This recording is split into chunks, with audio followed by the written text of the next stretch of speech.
Glyza, tatakbo na bang kapitan si David sa ano? Sa baler? Parang ano, at home na. Feeling ko isa lang siya sa mga taong talagang na-enjoy yung community ng baler. Kahit nagugulat na nga ako, meron na siya mga sariling lakad eh. Ito pala talaga siya doon. Tropa na siya doon, nag-join siya ng mga surf competitions. So natutuwa ako na nagiging at ease siya dun sa environment. Kasi yun yung parang workout din po talaga namin eh. Na parang kung ako nandun, iba rin na meron akong friends, meron akong sariling friends doon. Eh, mas matagal siya dito. So, mas marami siyang friends dito. May inom naman ng lambanog. Ay, hindi ko pa yata napatry yung lambanog sa kanya. Parang, hindi naman siya heavy drink. Surprisingly. Parang, isa sa mga, parang may misconception na kapag diba? Kapag Irish ka, malakas ang uminom. Pero hindi siya, umiinom siya, pero hindi siya ganun kalakas ang uminom. Ito lang iniinom ko. Ano to? Kape. Pero may coffee shop kayo doon, di ba? Yes, yes. So, si David, talagang pag tinanong mo, Manila or Baler? Baler ka. Baler talaga. Baler. Eh, paano pag may trabaho siya, talagang magkahiwalay kayo? LDR pa rin? Nangyari na po yun. Nangyari na nagtitaping ako dito. 3 weeks kami hindi nagtitiping kasi nasa Baler. Inaasikaso na yung cafe. Ako naman nagtitaping. Nung nasa Korea ka, nasa Baler siya o nasa Ireland? Umuwi muna siya. Pero may isang week po na nagbaler siya. Kasi may mga inasikaso siya doon. And then, dahil nga halos isang buwan akong wala, nagpunta muna siya ng Ireland. Pero nasa Ireland. Overall, kumusta ang buhay may asawa? Like, Masaya po. Masaya in a sense na kapag kami mga times na kailangan mo ng tulong talaga o kaagapay sa buhay, sa desisyon.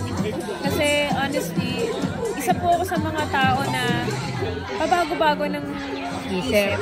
Hindi ko alam kung naman ako ba yun sa parents ko or sa nanay ko ba, sa tatay ko, na parang madali akong magbago ng isip. Pero pagka meron kang isang tao na talagang tinatrust mo, na magbibigay sa'yo ng sound advice, na puno ng logic at ng practicality, parang, okay, at least may tao magsasabi sa akin. Kasi kapag ako lang mag-isa, parang before, lagi kong iniisip, gusto ko ng freedom, gusto ko na ako yung mag-decide on my own, gusto ko na parang independent ako.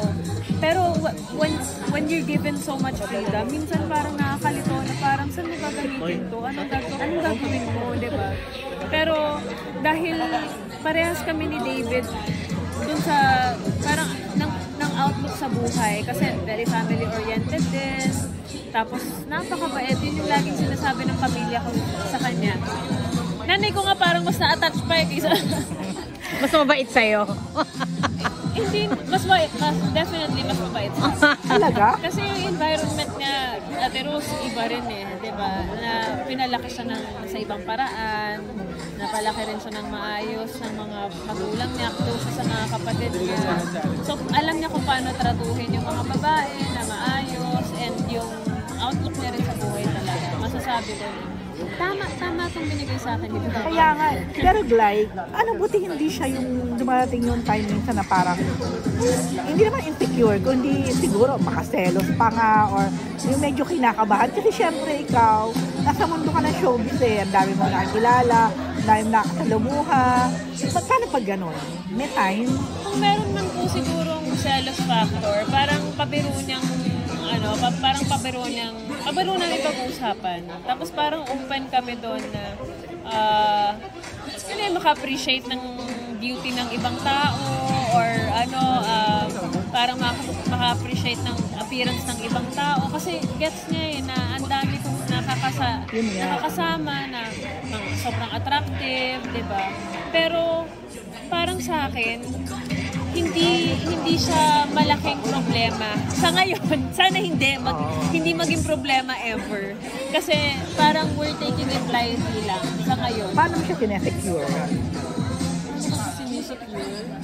Yun palang every time na may trabaho ako. Kasi sa ngayon po, wala naman akong trabaho na meron akong partner. Or So, love scene, kissing scene, wala naman. Ako meron man, makikita niya, tapos sasabihin niya lang na medyo uncomfortable siya, pero hindi nagiging big issue yun sa amin. Kapag ganon, paano ka? Wala, it's work. Ayun, parang alam ko naman sa sarili ko na hindi ako attached dun sa co-actor ko or kasi kailangan din ng honesty di ba, sa relationship na kapag may ganitong nangyari o kahit na outside work, pinapag-usapan pa rin namin kasi ayoko nang meron din akong may karga-karga rin ako hindi ko sinasabi sa kanya. So, face to wait, no? Nung nakita lala mo si Dave. Parang okay lang kahit na late bloomer ako. Ay, binigay naman sa akin. Saka yung nakilala ko naman talaga, parang minsan po hindi ko ma-imagine na ang layo ng lugar namin sa mapa ng mundo. Pero pinagtagpo kami. Tapos, ewan ko, tama yung soul connection. Natawa, may alala ko. Sabi ko, okay lang yun na ghosting ka, no? Ano ba yan? Okay lang yun, hindi ko na nga yun eh. Hindi ko na nga parang cargo na yun na naging insecurity. Kasi naging insecure ako for a long time sa sarili. Talaga? Doon? Bakit? Kasi naman, di ba? Oo. Oo, pero si China, sabi niya sa akin, kapag darating yan, nararamdaman ko. So yun. Yung araw ng kasal ko, nandun si China, tapos sinabi ko sa kanya, tama yung sinabi mo, kapag dumating siya, mararamdaman ko. Naramdaman ko.